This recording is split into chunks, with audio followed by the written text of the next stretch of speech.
بسم اللہ الرحمن الرحیم۔ امام منور رحمہ اللہ تعالیٰ اپنی مشہور کتاب ریاض الصالحین میں بیان کرتے ہیں، وہ فرماتے ہیں کوئی بھی انسان جب کسی سے محبت کرتا ہے تو 3 اسباب میں سے ایک سبب ضرور ہوتا ہے محبت کرنے کا، اس کے جمال کی وجہ سے، اس کے کمال کی وجہ سے، یا اس کے نوال کی وجہ سے۔ اللہ اکبر۔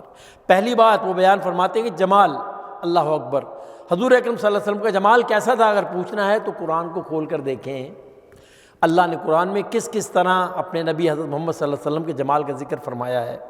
جمال کا پوچھنا ہے تو ام المومنین عائشہ صدیقہ رضی اللہ تعالیٰ عنہا سے پوچھئے، سیرت کی کتابیں بے شمار واقعات آپ کے جمال کے نور سے بھری پڑی ہیں، آپ صلی اللہ علیہ وسلم کے جمال کا پوچھنا ہے تو آپ کے صحابی حسان بن ثابت سے پوچھیں، انہوں نے اپنے شعروں میں کس کس طرح آپ کے جمال کا ذکر کیا ہے۔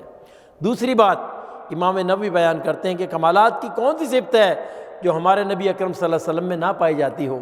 اللہ رب العالمین نے اپنے تمام انبیاء کو جن جن کمالات سے نوازا تھا وہ تمام صفات ہمارے نبی اکرم صلی اللہ علیہ وسلم میں موجود تھیں۔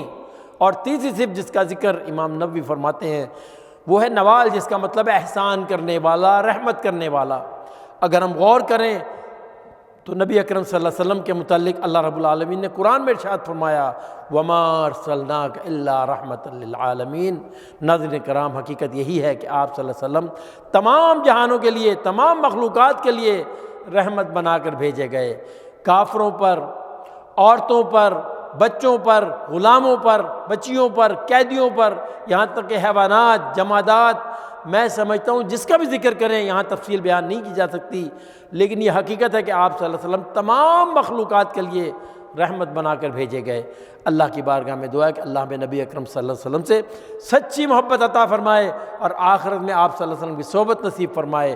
آمین یا رب العالمین۔ وصلی اللہ علی نبینا محمد وعلی آلہ وصحبہ اجمعین۔ صلوا علی